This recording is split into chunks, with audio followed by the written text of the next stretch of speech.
I'm Erin Lawler Patterson, the goodness chick. I'm an addictions counselor, motivational speaker, author, and parent coach. Join me on the journey of navigating the joys and pitfalls of life, addressing parenting, giving back, mental health, addiction, and relationships. If it takes a village, then join me as one of those villagers. Villagers wanted. Today we're talking about transitions. We all have different seasons and chapters in life, and sometimes our chapters can be extended a little bit longer than intended because of fear, trepidation, us kind of holding back. And really, this can pertain to a relationship, opportunities that present themselves to us, careers, or even academically based. So, my question for you today is, are you where you're supposed to be right here and right now? If so, rock on. That is awesome. If not, I'm going to ask you to kind of hear me out a little bit. And this is what today's episode is about. So it can be overwhelming to kind of take that step towards any type of transition in life. It's scary. We kind of have in the back of our heads, what will people think? What if I'm rejected? What if this doesn't work out? Our minds can kick our butts. We think kind of like the heck out of what the what ifs and what could and the woulda shoulda coulda kind of stuff, which in turn increases our anxiety and can absolutely have the ability to put us in a state of neutrality. And this means we neither regress or progress. We kind of just like are. We're like it's like when you put your car in neutral. Like there's no going forward, there's no going back. You're just kind of like sitting still, and it's like this weird, funky state for us to be in because we were not intended to be in the state of neutral, if you will. Um, I'm spending the next 2 weeks on my parents' farm in Virginia. I'm actually sitting on the front porch right now, and there's hummingbirds and there's cows mooing. So this is not your ideal like studio taping, but I'm like it's nice outside, so you're gonna roll with me. Um, and we're here. So we're here kind of before our transition, where my husband and my son and I are heading off, and we're literally going around the world.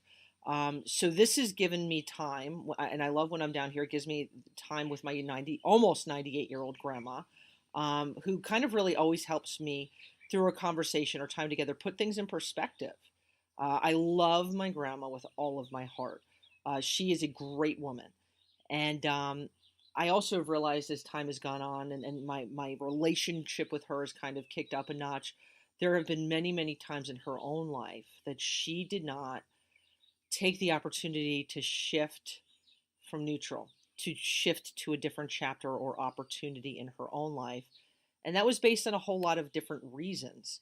Both she and my grandfather were really honestly always struggling to make ends meet. They were two of the hardest working people that I've ever probably come in contact with in my life. My grandfather, Jack, who I named my son after, was truly the jack of all trades. He built homes with his own two hands. He was a locksmith, fixed cars, and a heap of other things. Just a good man. My grandma sewed and hemmed as a trade in their basement, for hundreds and hundreds, not thousands of hours. They worked their tails off, and they were also product went through the depression, went through just some really trying times that, somebody, in today's age, myself included, it's hard to wrap your head around the things they went through. My grandfather, Jack, was more of a risk taker than my grandma was. She really stayed in the lines most of her life. Again, great woman, has had a full life, but she never took big risks, big steps, or transitioned to a new chapter. And I believe it was kind of fueled by worry, fear, finances, concern of the thoughts of what others would think. And simply, it honestly has not really ever been part of her genetic makeup. And I love her. She is an awesome human being. But over in my past 40 years, one of the things I've kind of gained insight in observing and watching and she'd allude on how she's had thoughts and how she's wished she's done certain things in life differently. There's regrets and kind of a little bit of a wishing of what could have been. And there's going to be times in all of our lives where we will feel this stirring, this internal prompting that something more is needed. And really, this can pertain to all aspects of our life. This isn't me saying that if you're not happy in your job or with your partner just to pick up and go. That is not what I'm saying. But what I'm saying is it's rather really, it's refusing to live in neutral. It's refusing to be going nowhere in any stage of our life. And it happens way too often. It's the reality within your career or as a student or when you volunteer, whatever it is. Are you where you're supposed to be? Are you doing what you were intended to do? Or are you neutraling your current state? Or are you fighting for what's right? And are you refusing to coast? Or on the other hand, is there like this pang, like it's inside you, this pang of you saying that maybe something else is calling you? Are you being pulled towards something else? Dude, I think this happens throughout different stages of our life. We get this stirring. We have, and here's, it's like we have bills, we have obligations, we have responsibilities. So this is not me endorsing irresponsible behaviors, but being responsibly filled with purpose and intent. It's when we come to that fork in the road, dude. I would say most of us have been there at different times in our life and saying, if I'm not supposed to be doing this okay, point A anymore, how do I get to and how do I transition to point B or point A or point G, wherever the heck you're supposed to be? It's coming up with a game plan, dude. It's chatting, it's networking, it's coming up with a game plan, it's laying a groundwork for in order for that leap of whatever you're supposed to be doing to happen. It's not just super going. um things, I'll say this kind of like on a personal level, things kind of, I guess about a year and a half ago, that stirring within me started to happen. I began to feel this pull, kind of like the sense of discontentment in where I was professionally. That's not a negative. It was, I love my job, but there was just something off. I really don't know how to explain it. It was something I began to pray about. I began like taking walks to clear my head, chatting with my husband about different scenarios and thoughts on what was next. It wasn't just leaping. I began blogging, writing more. I would wake up like super early just to get time to pursue goodness check. Things kind of picked up speed a little bit. In December is when I launched, which is crazy because it feels like it was so much longer than that. My podcast, Goodness Chick Podcast, was launched. I jumped on with the Mental Health News Radio Network, which has been so awesome and such a blessing. Calls started kind of coming in for speaking engagements. Holy smokes! Things were beginning to align right in front of me. And it was crazy cool, crazy tiring, because I was putting some hours in, baby. And, my husband and I both had traveling around the world on our bucket list. It was this, what I call RTW, around the world. And that was then realizing it was time to begin checking that off. We had purchased our one-way ticket to Romania, and it was now Romania beginning to connect with other countries, Romania to Montenegro, Montenegro to Albania. And then you kind of jump ahead, we're hitting Israel, Nepal, Bali, and a number of other stops thrown in. And I started a network, kind of throwing things out there to different people about interviewing people abroad on the areas of mental health, addiction, volunteering, because I will tell you, within my wiring, my passion is to help other people. My passion is removing the stigma with mental health and addiction. And my passion isn't going from, 1,000 miles an hour to 7.2 miles an hour. That would make me super not content. I mean, I'd actually be not super fun to be around, because I know my wiring. I know I'm aware of where my passion is, and it's just kind of realigning on a different angle. And as I began to network, it's kind of like the world began to feel a whole lot smaller with these emails, texts, calls coming in. Holy smokes. Kind of watching things, beginning to watch things align. And I believe God's hand is evident, and how all of this is aligning. I would be lying to say that this transition isn't mixed with some anxiety. Dude, I'd be lying to you. A little bit of fear sprinkled in there and stepping into the unknown. September, man, I don't have a paycheck coming in like I have for the past 14 years. And last Thursday, I stepped out of a building that I have left and returned to for the past 14 years. The chances are I will never walk into those doors again. I'm not ever walking in those doors again as the school SAC. My chapter and the time there has come to a close. And as I walked out of that building, for the last time, I literally walked out of my office. I flicked the light off.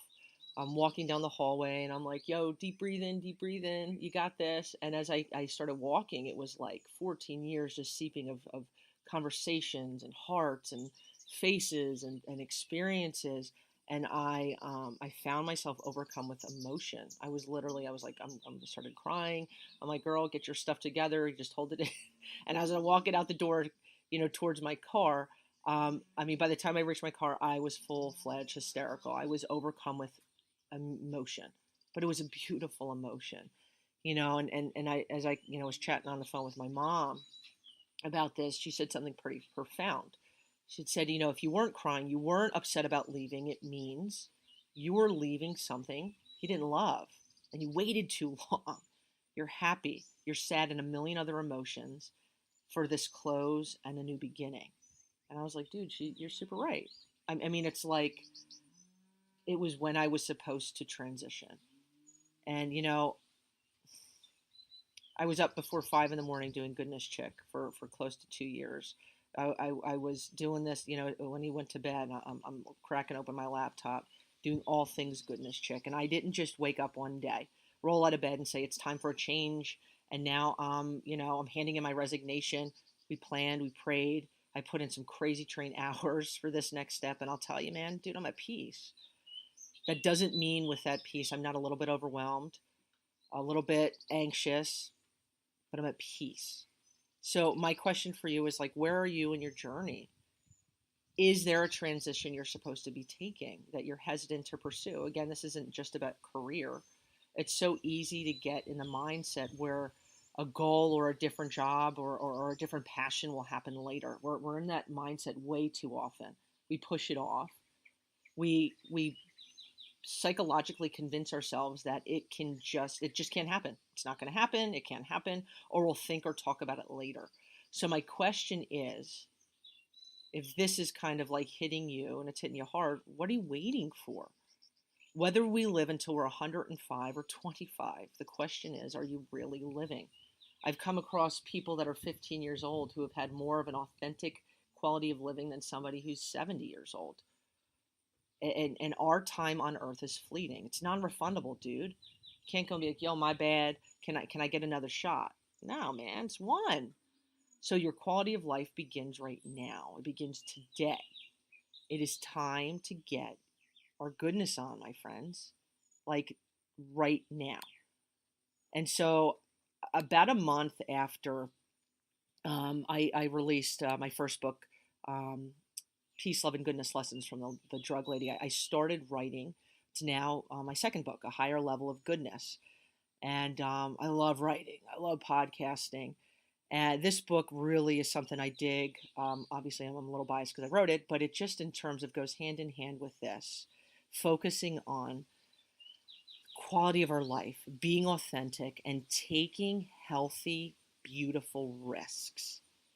And I'm so proud of it. And if you're looking for a solid read, I encourage you to check it out. It kind of focuses on not just quality of living. It's kind of like my own personal transition from, um, you know, uh, an addictions counselor to kind of the next stage, sprinkling in, different experiences overseas and with kids and other people I've come in contact with, and it just kind of thrown it down like, how are you living? Are you making excuses? Are you living? Are you pushing the envelope, dude? And I'll say, kind of like as summer's coming around, we have 11 weeks, man. And I know whether you're working or, you have some time off, taking this summer as a time to kind of recharge, taking some time to kind of get realigned and like, where am I? Not allowing it just to be another blur, on the Doppler of like your life where like, dude, I don't even remember what happened. Taking time to realign, check in and say, am I in a good place? And if you want to kind of kick it off in a really super great way, you can hop on Amazon, check out A Higher Level of Goodness. You want to be a rockstar.com. I would say feel free to write me a review on Amazon, and the next time I see you, I will give you a super awesome hug and a cup of coffee. It is time to get our goodness on, my friends. It no longer keeping our hands over our eyes and saying, you know what, I don't want to think about it. I'll do it later. It is now. It is today. Let's do it, baby. Peace, love, and goodness, my friends. If you enjoyed today's show, I encourage you to subscribe to Goodness Chicks podcast and pass it along to your friends. I hope you enjoyed today's episode and have a great day.